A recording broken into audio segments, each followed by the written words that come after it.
नमस्कार dear students, इस video में हम करेंगे कक्षा 9 का प्रश्नावली 13.3 का प्रश्न नंबर 3 और 4 को। और इससे पहले मैंने प्रश्न 1 और 2 के हल करा दिए हैं। तो देखिए प्रश्न नंबर 3 में हमसे क्या पूछा गया है कि एक शंकु का वक्र पृष्ठीय क्षेत्रफल 308 सेंटीमीटर स्क्वायर है और उसकी तिर्यक ऊंचाई 14 सेंटीमीटर है। ज्ञात कीजिए। इसमें हमें दो भाग दिए गए हैं, पहले भाग में आधार की त्रिज्या और दूसरे भाग में शंकु का कुल पृष्ठीय क्षेत्रफल।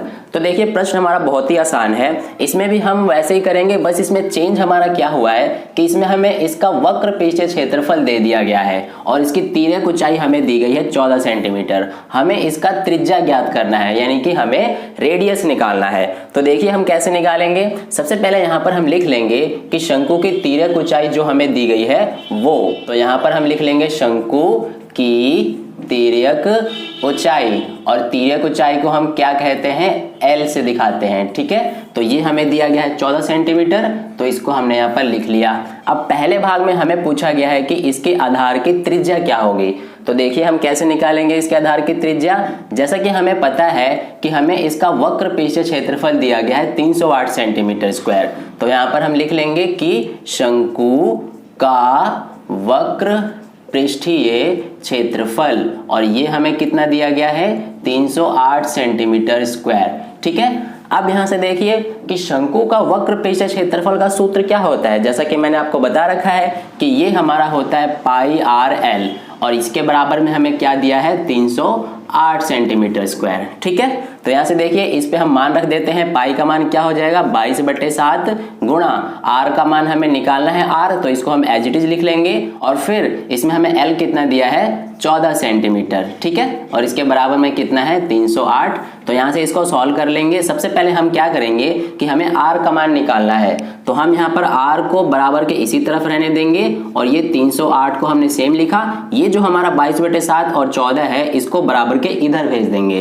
तो ये हमारा 7 इधर भाग में है, इधर जाके गुणा में हो जाएगा, और ये हमारा 22 इधर आके भाग में हो गया। इसके अलावा ये 14 भी भाग में हो गया। यहाँ तक क्लियर है। अब देखिए यहाँ से ये हमारा कट जाएगा, 7 एकम 7, ये 7 दूना 14। इसके अलावा ये हमारा 2 एकम 2, ये 2 एकम 2, 1 बच गया, ये हो गया 10, तो ये हमारा हो जाएगा 2 पंजे 10, और ये 2 चौक 8, ये हमारा आ गया 154। अब यहाँ से देखिए 22 एकम 22, और ये 22 सत्ते 154। तो क्या बचा हमारे पास, आर का मान कितना आ गया, 7 बचा है सिर्फ। तो ये हमारा आर का मान आ गया 7 सेंटीमीटर।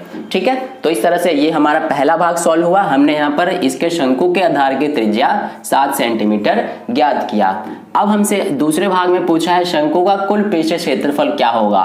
तो देखिए यहाँ पर हम शंकु का कुल पृष्ठीय क्षेत्रफल ज्ञात करते हैं। सबसे पहले हम क्या करेंगे कि शंकु का कुल पृष्ठीय क्षेत्रफल का सूत्र लिखेंगे। तो यहाँ पर हम लिखेंगे शंकु का कुल पृष्ठीय क्षेत्रफल, और जैसा कि आपको पता है कि शंकु का कुल पृष्ठीय क्षेत्रफल का सूत्र क्या होता है, पाई आर ब्रैकेट में आर प्लस एल, ये होता है हमारा। तो यहाँ से देखिए इस सूत्र पे मान रख देंगे। पाई का मान क्या हो जाएगा, 22/7 गुणा आर का मान कितना है, हमने कितना निकाला है, 7 सेंटीमीटर। तो ये हो गया 7, ब्रैकेट में ये हमारा आर है, तो इसको हम लिख लेंगे आर की जगह पे 7, प्लस एल का मान कितना दिया है हमें, 14 सेंटीमीटर। तो ये आ गया 14।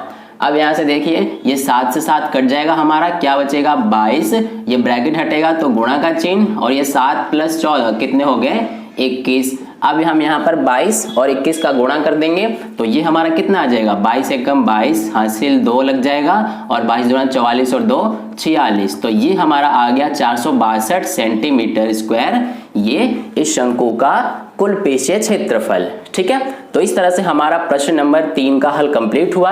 अब चलिए हम प्रश्न नंबर 4 का हल करते हैं। आप वीडियो को पॉज करके और इसको नोट कर सकते हैं। तो डियर स्टूडेंट्स, प्रश्न नंबर 4 में हमसे क्या पूछा गया है कि शंकु के आकार का एक तंबू 10 मीटर ऊंचा है और उसके आधार की त्रिज्या 24 मीटर है। ज्ञात कीजिए। इसमें भी हमें दो भाग दिए गए हैं। पहले भाग में हमें क्या ज्ञात करना है कि तंबू की तिर्यक ऊंचाई, और दूसरे भाग में तंबू में लगे कैनवास की लागत। यदि 1 मीटर स्क्वायर कैनवास की लागत 70 रुपए है। तो डियर स्टूडेंट्स, प्रश्न हमारा बहुत ही आसान है। देखिए, सबसे पहले हमें कहा गया है कि शंकु के आकार का एक तंबू है, तो यहाँ पर हम एक शंकु के आकार का इस तरह से रफली समझने के लिए एक तंबू बना लेते हैं जो कि शंकु के आकार का होगा। ये हमने बना लिया। ठीक है, अब हमें इसमें कहा गया है कि इसकी जो ऊंचाई है वो 10 मीटर है और आधार की त्रिज्या 24 मीटर है। तो देखिए ये हमारा यहाँ से हो जाएगा यहाँ तक, जो कि हमें कितना दिया गया है 24 मीटर, और हमें इसके ऊंचाई दी गई है 10 मीटर। तो ये हमारा यहाँ से इसकी ऊंचाई हो जाएगी, ठीक है, ये हमारा हो गया 10 मीटर इस तंबू की ऊंचाई। अब हमें इसमें निकालना क्या है, सबसे पहले कि तंबू की तिर्यक ऊंचाई। तो देखिए तिर्यक ऊंचाई यानी कि ये हमें निकालना है, यानी L का मान हमें निकालना है कितना होगा, ठीक है। तो देखिए हम इसको कैसे ज्ञात करेंगे। सबसे पहले हम क्या करेंगे कि यहाँ पर लिख लेंगे जो हमें इस तंबू की ऊंचाई और इसके आधार की त्रिज्या दी गई है। तो यहाँ पर हम लिख लेंगे कि तंबू की ऊंचाई यानी कि हाइट ये हमें दिया गया है कितना 10 मीटर, ठीक है। और इसके अलावा हमें इसके आधार की त्रिज्या दी गई है। तो यहाँ पर हम लिख लेंगे तंबू के आधार की त्रिज्या, और इसके आधार की त्रिज्या यानी कि रेडियस ये हमें कितना दिया गया है 24 मीटर। तो ये हमने लिख लिया 24 मीटर, ठीक है, यहाँ तक क्लियर है। अब देखिए सबसे पहले भाग में हमसे क्या पूछा गया है, तंबू की तिर्यक ऊंचाई बताइए कितनी होगी।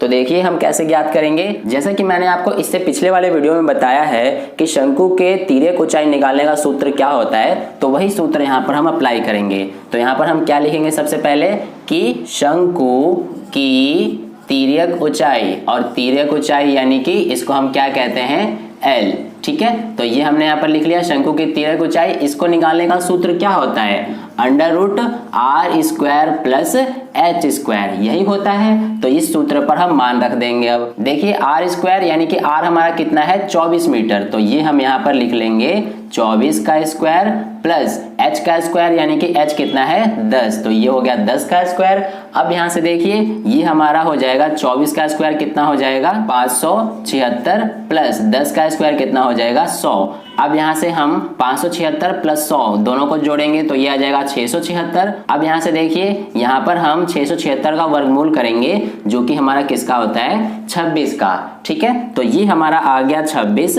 तिर्यक ऊंचाई इस तंबू की। तो इस तरह से हमारा पहला भाग सॉल्व हुआ।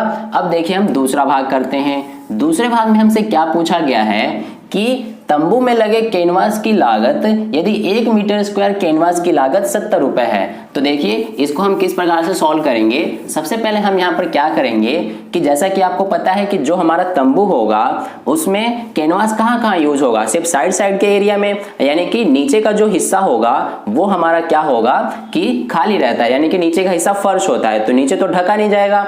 इसलिए हम क्या करेंगे कि हमें सिर्फ साइड का कैनवास यूज होगा तंबू को बनाने में। इसलिए हम यहाँ पर तंबू का यानी कि शंकु का वक्र पृष्ठीय क्षेत्रफल सबसे पहले निकाल लेंगे। तो यहाँ पर हम सबसे पहले क्या लिख लेंगे कि तंबू में लगा कैनवास का क्षेत्रफल बराबर क्या होगा हमारा शंकु का वक्र पृष्ठीय क्षेत्रफल। तो ये हम यहाँ पर लिख लेंगे बराबर के शंकु का वक्र पृष्ठीय क्षेत्रफल। और देखिए शंकु का वक्र पृष्ठीय क्षेत्रफल का सूत्र क्या होता है हमारा πr_l। तो ये हमने लिखा। अब यहाँ से हम इसका मान ज्ञात कर लेंगे इस सूत्र पर रख के। तो पाई का मान हो जाएगा 22/7 गुणा r का मान कितना है हमारा 24, तो ये हो गया 24 गुणा l का मान कितना है 26, तो ये आ गया हमारा 26। अब यहाँ से देखिए हम क्या करेंगे कि 22, 24 और 26 का गुणा करेंगे तो ये आ जाएगा 13,728 बटे में हमारा ये 7 है, तो ये हम यहीं पे इसको छोड़ देते हैं, इसको भाग नहीं करेंगे। ये 13,728 बटे में 7 मीटर स्क्वायर ये हमारा आ गया तंबू में लगे कैनवास का क्षेत्रफल, यानी कि शंकु का वक्र पृष्ठीय क्षेत्रफल 13,728 बटे 7 मीटर स्क्वायर। अब ये तो हमें पता चल गया कि तंबू में कुल कितना कैनवास लग रहा है। अब हमें ये बताना है कि इसका खर्चा कितना आएगा। तो देखिए हम इसको कैसे करेंगे। हम यहाँ पर सबसे पहले क्या लिख लेंगे कि 1 मीटर कैनवास की लागत जो हमें कितना दिया गया है 70 रुपए। तो यहाँ पर हम लिख लेंगे 1 मीटर स्क्वायर कैनवास की लागत, तो ये हमें कितना दिया गया है 70 रुपए। तो इसको यहाँ पे हमने लिख लिया 70 रुपए, ठीक है। अब देखिए ये हमारा हो गया 1 मीटर कैनवास की लागत 70 रुपए है, तो हमें निकालना है कि 13,728 बटे 7 मीटर स्क्वायर कैनवास की लागत कितनी आ जाएगी। अगर हम इस 1 मीटर स्क्वायर कैनवास की लागत में यानी कि 70 रुपए में इससे गुणा कर देंगे तो हमें पता चल जाएगा। तो ये हो जाएगा 70 गुणा 13,728 बटे में 7, ठीक है। अब देखिए ये 7 एकम 7, 7 दहा 70, ये हमारा कट जाएगा। तो क्या बचा हमारे पास, 10 का अगर हम 13,728 में गुणा कर देंगे तो ये आ जाएगा 1,37,280 रुपए। ठीक है, तो ये हमारा आ गया कि इस तंबू में लगे कैनवास की लागत कितनी है, 1,37,280 रुपए। ठीक है, तो इस तरह से हमारा प्रश्न नंबर 3 और 4 का हल कंप्लीट होता है इस वीडियो में। आई होप आपको वीडियो अच्छा लगा होगा। अगर वीडियो अच्छा लगा है तो इस वीडियो को लाइक कर दीजिएगा और अपने दोस्तों के साथ भी इस वीडियो को शेयर कर दें ताकि उन्हें भी इससे थोड़ा हेल्प मिले। और पहली बार वीडियो को देख रहे हैं तो चैनल को सब्सक्राइब करके नोटिफिकेशन बेल का आइकन जरूर प्रेस कर लें। तो मिलते हैं नेक्स्ट वीडियो में नए प्रश्न के साथ, तब तक के लिए अपना ध्यान रखें। धन्यवाद।